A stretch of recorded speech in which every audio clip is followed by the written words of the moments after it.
sex and porn addiction to my facility do so because of adverse consequences that they've experienced in their lives. All right.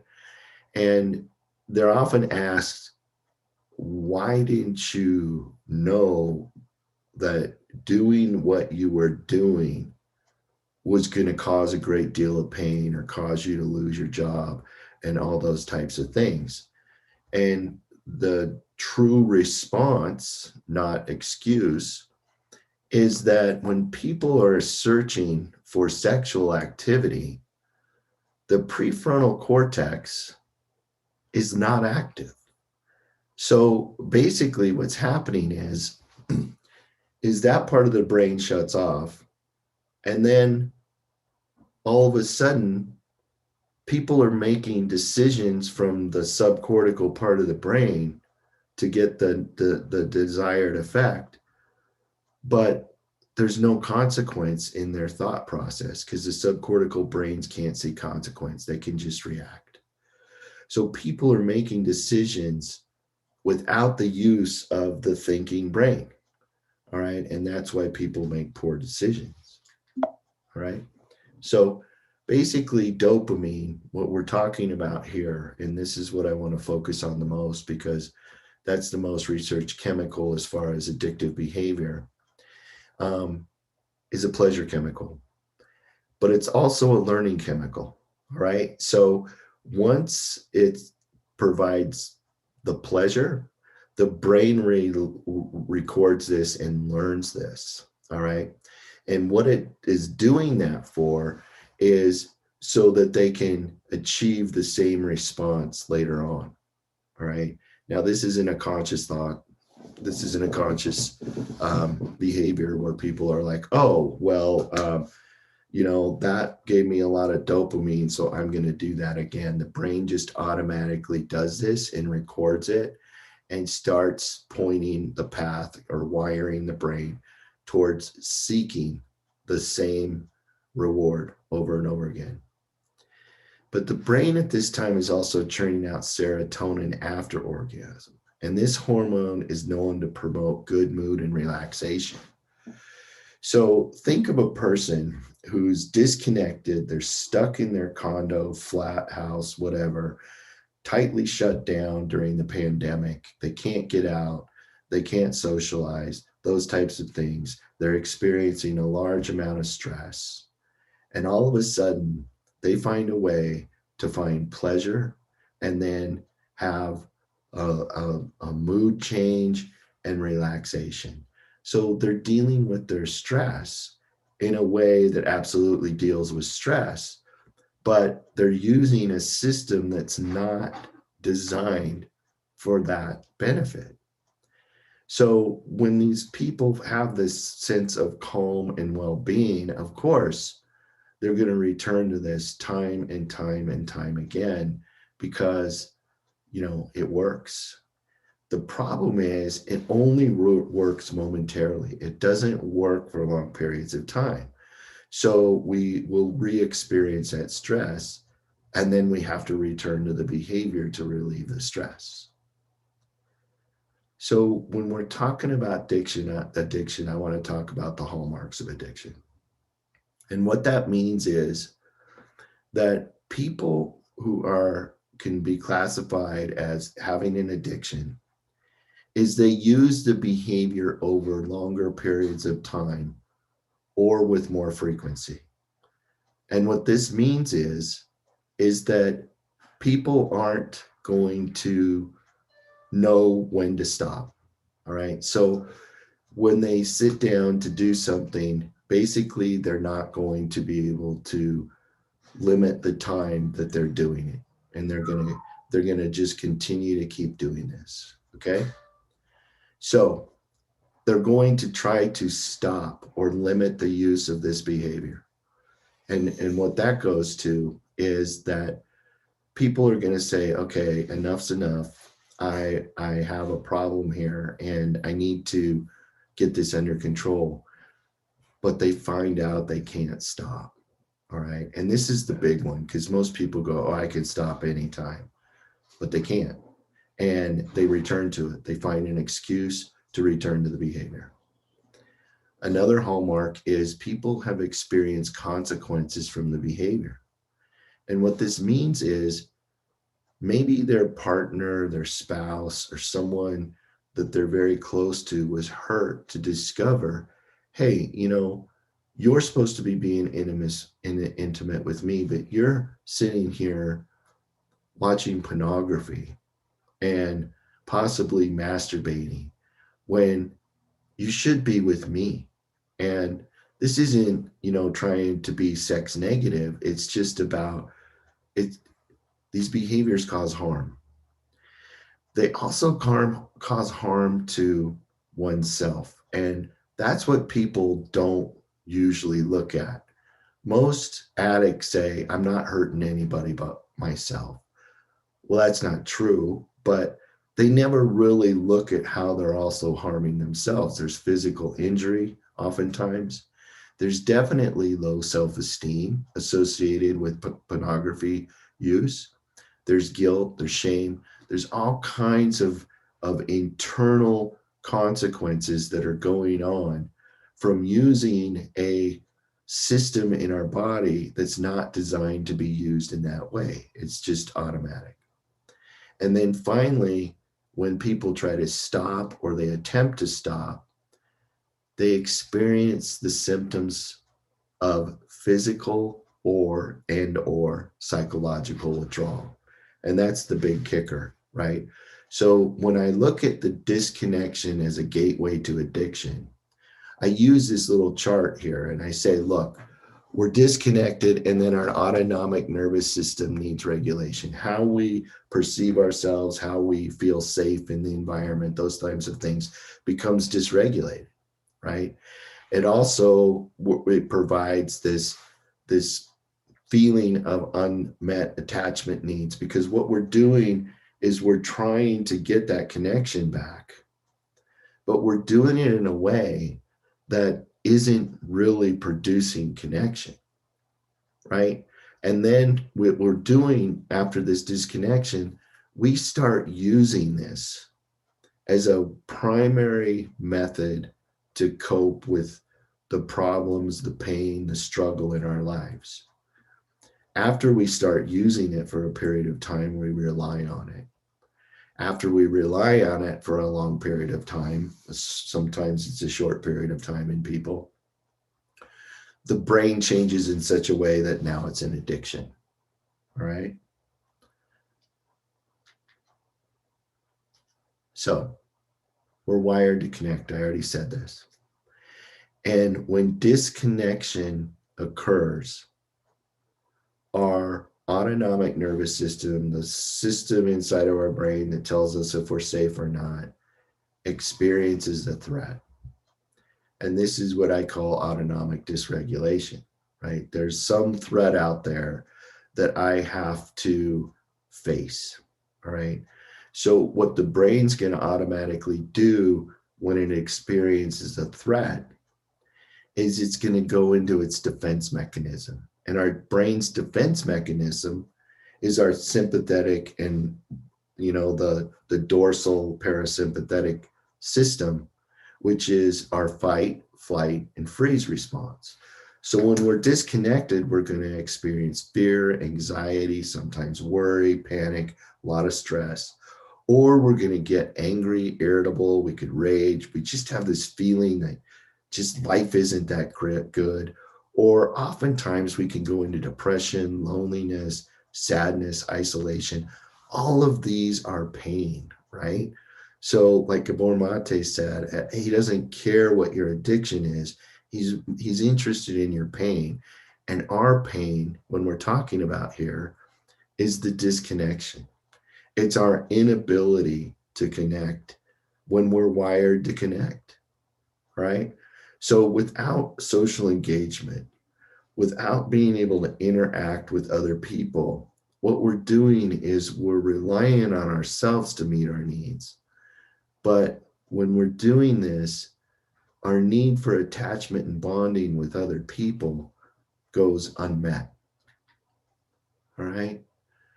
So what I term a regulatory behavior is something that we find, and I in addiction, I believe it's found unconsciously.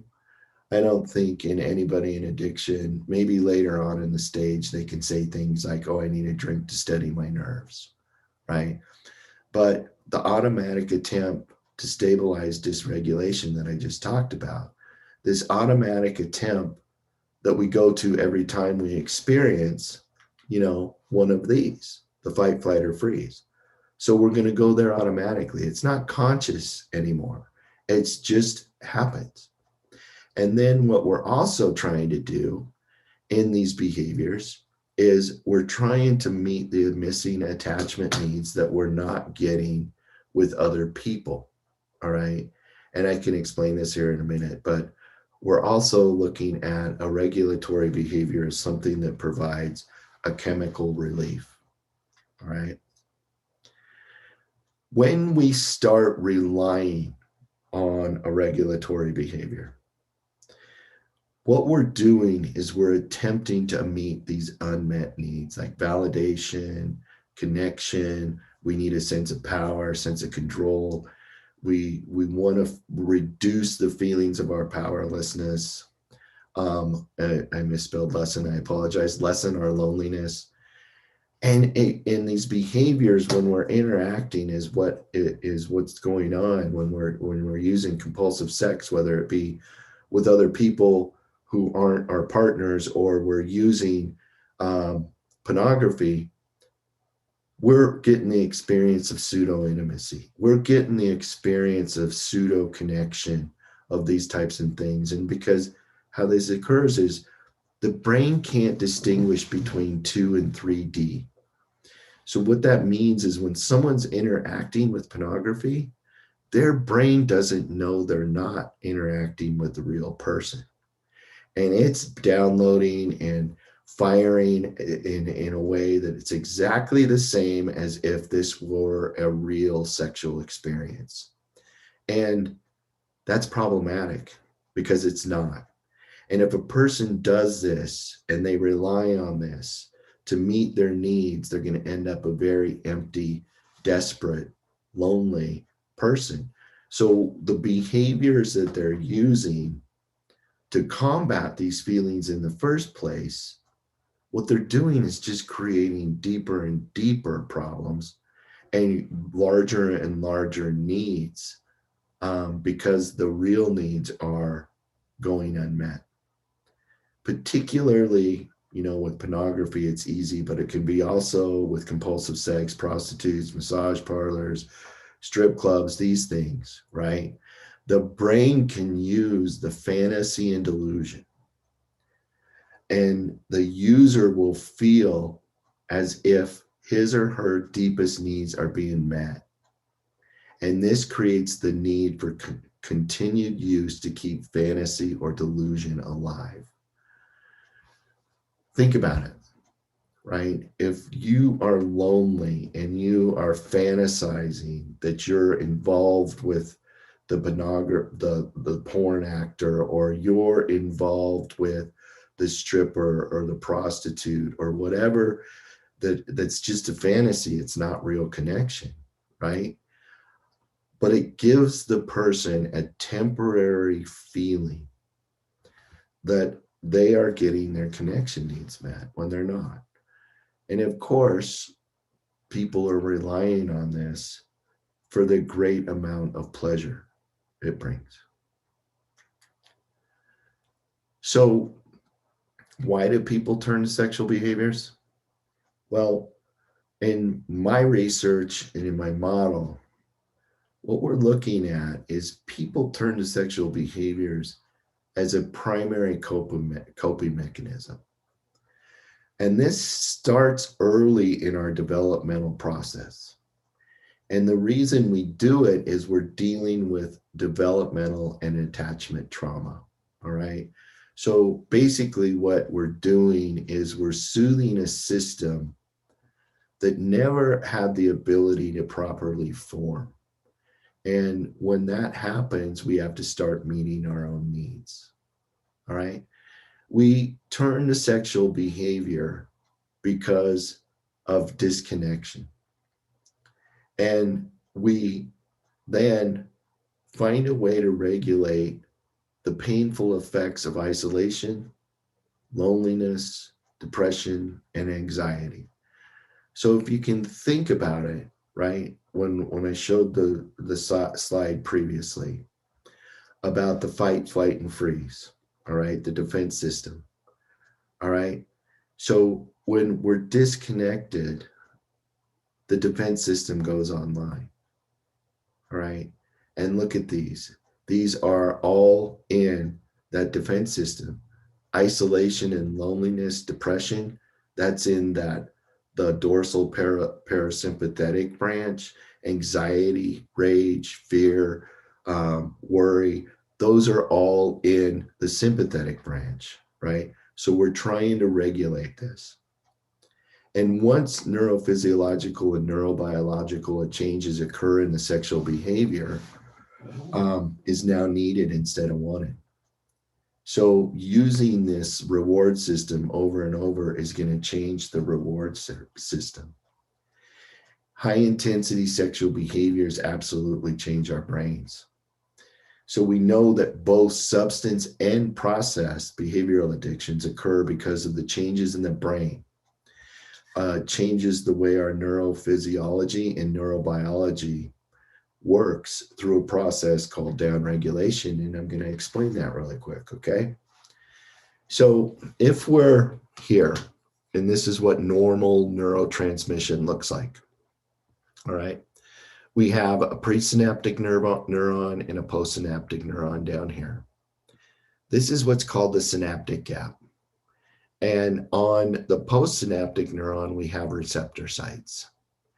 And the chemical we're looking at here is dopamine. Okay, so if normal neurotransmission, if everything's okay in a person's life, if they've got their needs met, if they don't have an attachment disorder, these types of things, what's going to occur is their brains are going to function pretty much properly, right? They're going to get the required amount of chemicals that they need, all right? But in addicts, there's maladaptive neural formation. This is the predisposition to addictive behaviors. So adverse developmental experiences in the womb in the first few years of life have been shown to diminish the formation of neuroreceptor sites, in particular dopamine receptor sites. Now, this isn't a talk about adverse developmental experiences, but what we're talking about here is if the nervous system didn't get what it's needed through attachment and attunement, the neural formation of the brain is going to be different than someone who did receive that.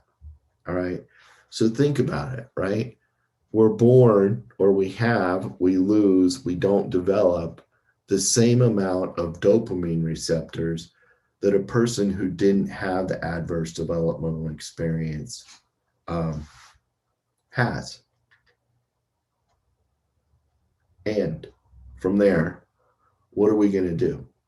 If a person doesn't have enough dopamine receptors, it means they're not going to receive the adequate amount of dopamine needed for normal behavior. So people start seeking these behaviors. And I don't ever believe they're conscious, because we don't know that, hey, you know what? My body's low on dopamine. There's no test to show my body's low on dopamine. I need to get more dopamine. But we unconsciously attempt to regulate ourselves by seeking dopamine-related regulating behaviors. Sex is a dopamine-regulating behavior, all right? How early do people discover their sexuality? How early? I've had patients as early as 4 or 5, but the one that sticks out the most was this kid who really didn't have his attachment needs. Matt was suffering a lot and would sit in his classes in school. He said he remembers being 9 years old, sitting in class, fantasizing sexually about the teacher over and over and over, million miles away from reality. but he had learned how to produce an escape from pain. And he didn't know he was escaping pain. He just knew he was feeling good. But this is how it starts out. All right.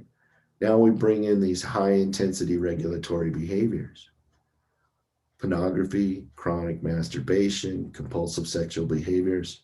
These all create an overwhelming amount of dopamine.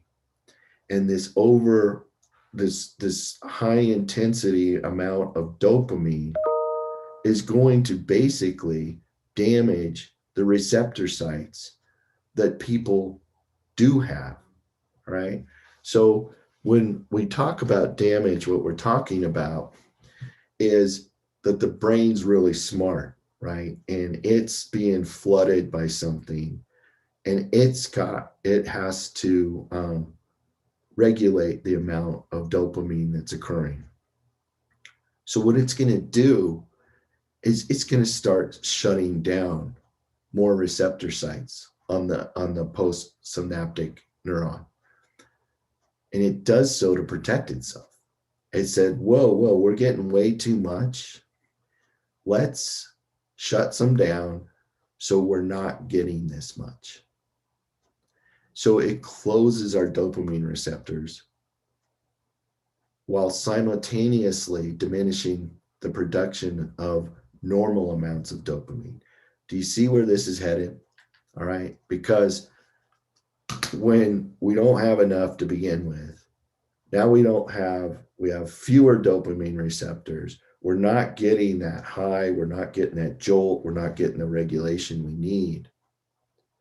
What we're going to do is we're going to increase our use of the behavior. And we may watch more porn. We may watch riskier porn. We may watch porn we never thought we would watch or be interested in, because it's producing, remember the novelty, it's producing higher amounts of dopamine. But we keep this up, and eventually what we're going to do is we're going to escalate to higher risk behaviors to increase the dopamine, because the pornography is not doing it anymore. We move from masturbation and porn to actual sexual encounters. Or we start, we may cross over into something that we never imagined in our million years we would do. And when this escalation's occurring and when we're starting these high risk behaviors, we're just getting overwhelmed with shame, right? How could I ever do that? Well, why would I do that? What's wrong with me that I'm doing this behavior? The shame, I have to hide this from everybody.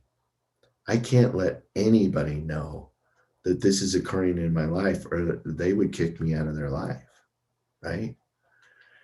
So what finally occurs is the person says, I need to stop. I can't keep doing this. Or they were discovered by a partner and they say, I just got to stop. But there's a problem. Now they're going to experience withdrawal. Now we have neuroreceptors that are missing or closed. And we've gone to higher risk behaviors. All right. We've moved from, masturbation to actual porn encounters. But now we stop the behavior and we have craving, obsessive thinking, anger, depression, and anxiety. And addiction is when what started out as a way of pain relief or self-soothing and produced a high. Well, addiction is what is now needing what we once wanted. So we don't have to avoid the painful effects of withdrawal. There's a way to repair this, and it's called therapeutic abstinence. And what we do at my treatment center is we say, we want you to take a 90-day break from all sexual activity. And, a lot of people, particularly if they're a sex or porn addict, they're going to say 90 days, that's preposterous. no one can go 90 days without sex, right? But remember the second slide I showed that there's never been a known case of death caused by lack of sexual activity. So we're banking on that at my center, that no one's going to die because they take this 90-day break. We want them to take the 90-day break, and there's nothing magic about the 90 days, but we know that, within this first 3 months, it clears up enough that the receptors can begin to start reopening. They can begin to function normally because they're not constantly being bombarded with dopamine. And people will go, well, I now know the difference between high intensity sexual behavior and sex that's used for intimacy. So I'm just going to do that right now. And they very well may know that, but their brain does not. So when they're engaged in this sexual behavior, their brain's still being flooded with dopamine, which is going to keep the receptors closed. And that's recipe for relapse and continued use of the addictive behaviors. Now, I want to state, as I pointed out earlier with Bruce Perry, that adverse developmental experiences often cause the brain to not form function, or to not form correctly in the receptor department. If you weren't born, if you didn't develop the receptors, they're not going to come back. So stopping sexual activity is not going to make you grow new dopamine receptors. So I want to point that out.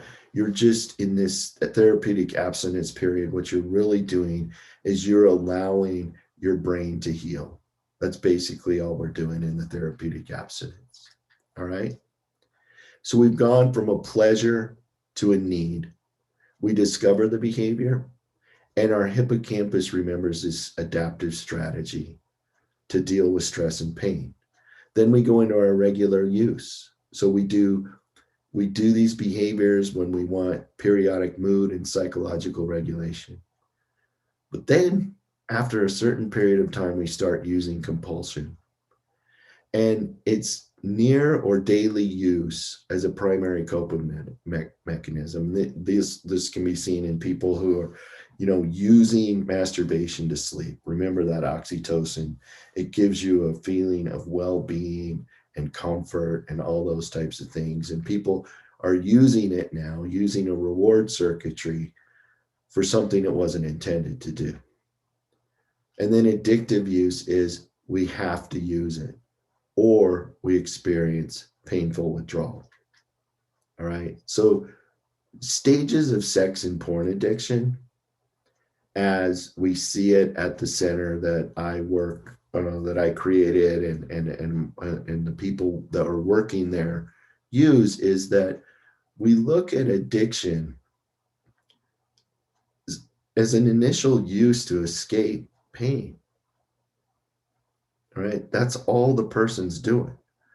I don't know anybody I've ever met, and I've been sober in Alcoholics Anonymous for 35 years.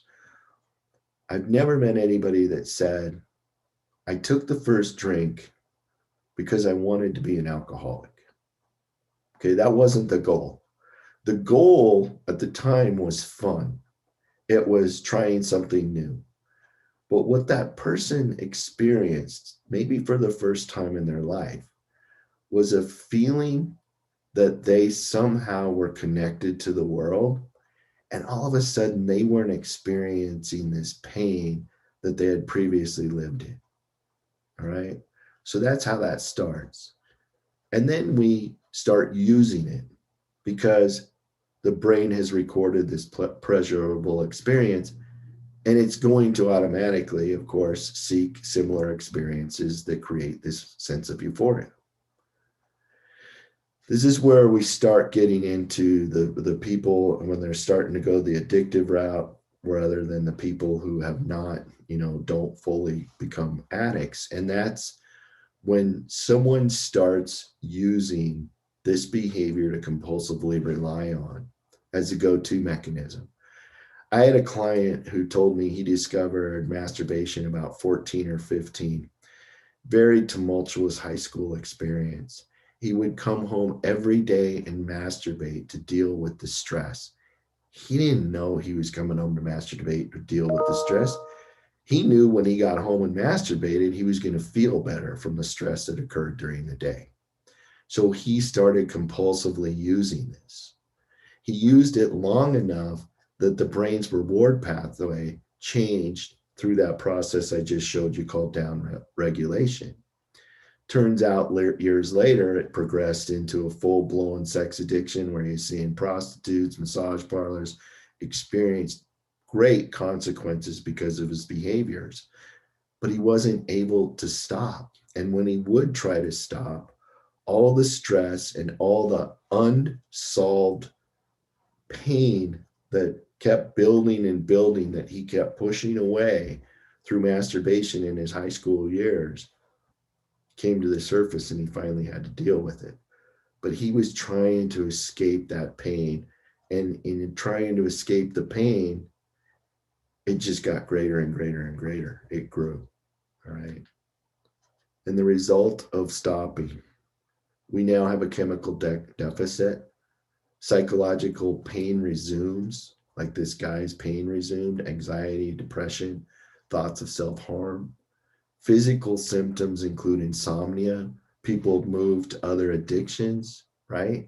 They undereat, they overeat, they find booze, they find pot, whatever. And our cortisol increases. We get digestive issues. We have a constant urge at the beginning to resume the behavior. A lot of people report they get sweaty during withdrawal experience. They feel sweaty palms daily, and they're like, what's going on with me? All right. And so I've compiled a list here, and I'm not going to read them, but you can read them here, of what people experience when they become addicted to a behavior, to sex or pornography, and then they stop. So you can see there's an overwhelming amount of negative affect going on here, negative mood, negative feelings that are going on. And this is why people continue. So you stop and you have all of these feelings, or many, many of these feelings, sensations, thoughts, right? What's going on there? You know, we can just call this, when I stop, I'm in a great deal of pain. This is the description of the pain that people are experiencing. And they resume. They resume so they don't have to feel these. All right.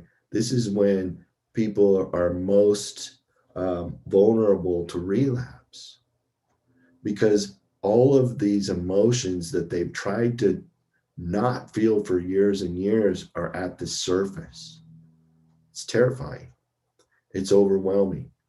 And the good news is, if they just do it, if they go through withdrawal, these feelings either go away or get much more, they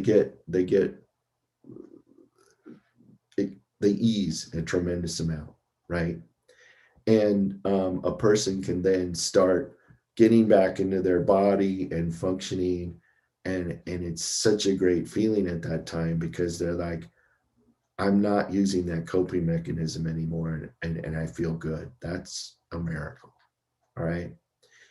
So when we're talking about healing and recovery, what we want to look at, first of all, when a person decides to stop this, they want to plan ahead, and they want to get resources in place.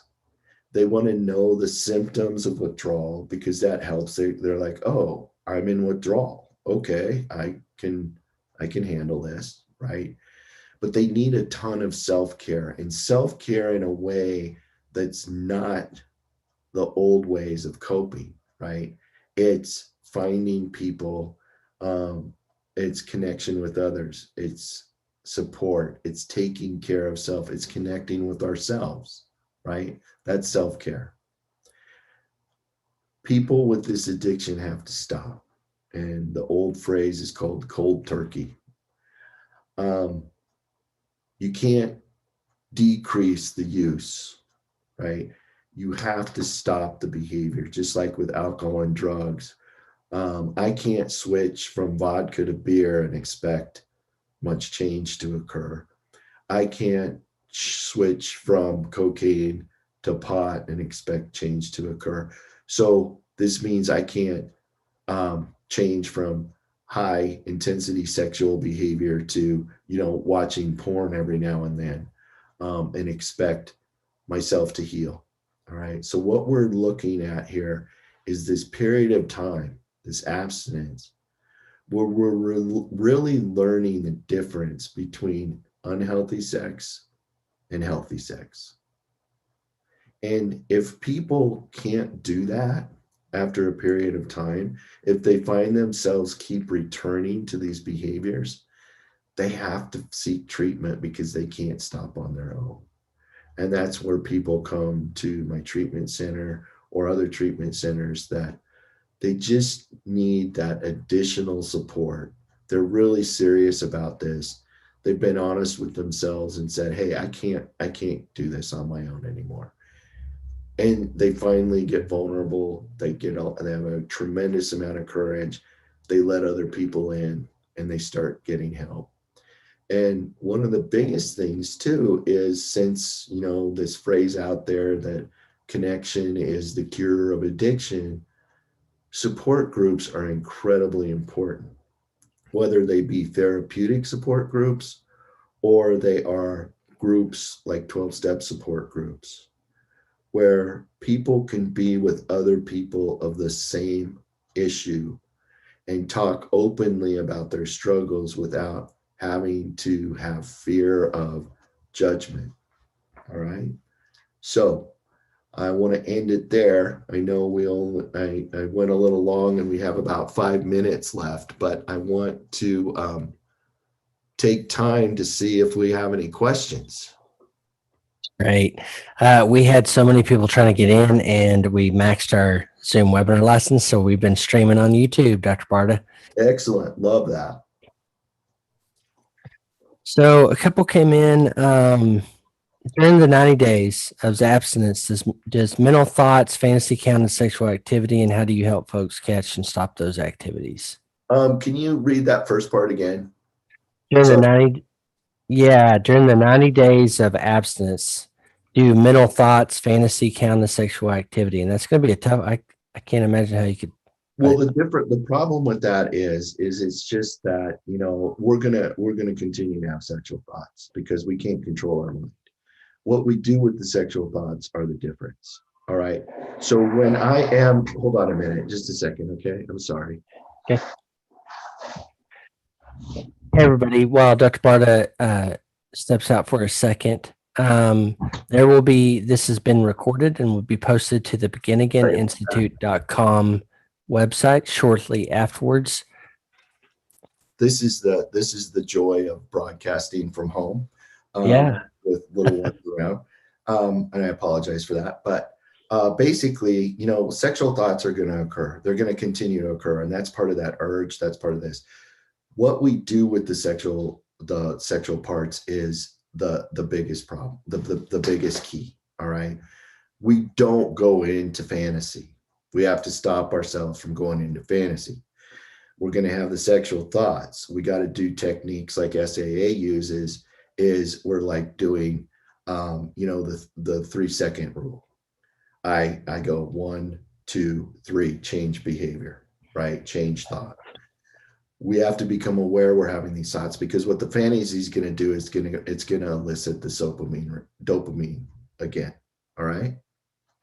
Hope that answered that. Okay. Sorry for the interruption. I had someone using the ice maker.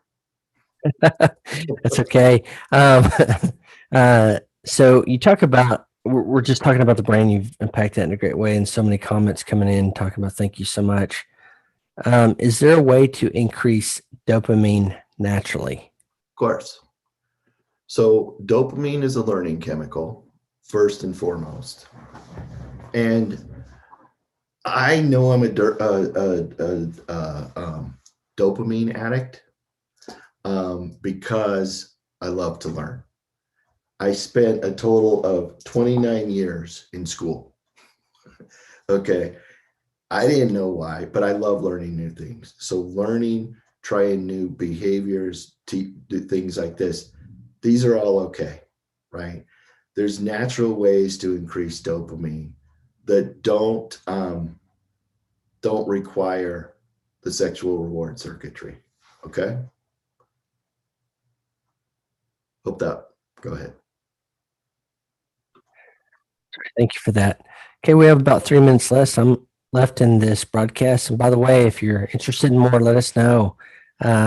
We do these regularly. Dr. Barta does continuing education webinars for therapists and clinicians, but this is one of our first we've done for a more broad audience in recent past here. So, Okay, so real quick, Cory. yeah, Let me go back to that last question because my friend and colleague Sherry Young is on here. I didn't know that. And she just sent a message through here and she told me to talk about Rat Park. And what Rat Park is, and this is the answer to increasing dopamine. What Rat Park was a study done where they got a little rat, some rats addicted to cocaine, I believe. And what they found is they would put a water bottle and a cocaine water with cocaine in it. And basically what happened is that it would drip out. The rats kept returning to the cocaine and they would use it till they died. Okay. But what this guy did then is, and you can Google this, it's really cool to look at it. He built this giant park for rats with 2x4s and put little trees in it and everything. And he let them run around, right? So it was more like a natural environment. And what what happened after that, he introduced the same two bottles, but the rats quit going to the cocaine water. And what he found out was, again, this connection, this lack of isolation with others decreased the need for escape. So go ahead. Thank you, Sherry. so it was a rat, RAT RAT, pack. Okay, Rat Park. park. Okay. Rat Pack is Dean Martin, and I thought I had probably messed that up. it's before your time. Betty asks, is this presentation appropriate to send to clients, those who already know this is an issue for them? What's your thoughts on that? 100%. Yeah, Please do. that's really the way this got started, is to offer what Dr. Barta's work on sex and porn addiction and the root causes to a bigger public. So thank you for the question, Betty. Okay, well, we'll be booking more of these. Be sure to go to beginagain.institute.com, hit the contact button. If you're a referring therapist and have a client that can use that, we've got a June 5th, a 14-day men's intensive starting. There's some questions I referred on to the admissions team over at BAI.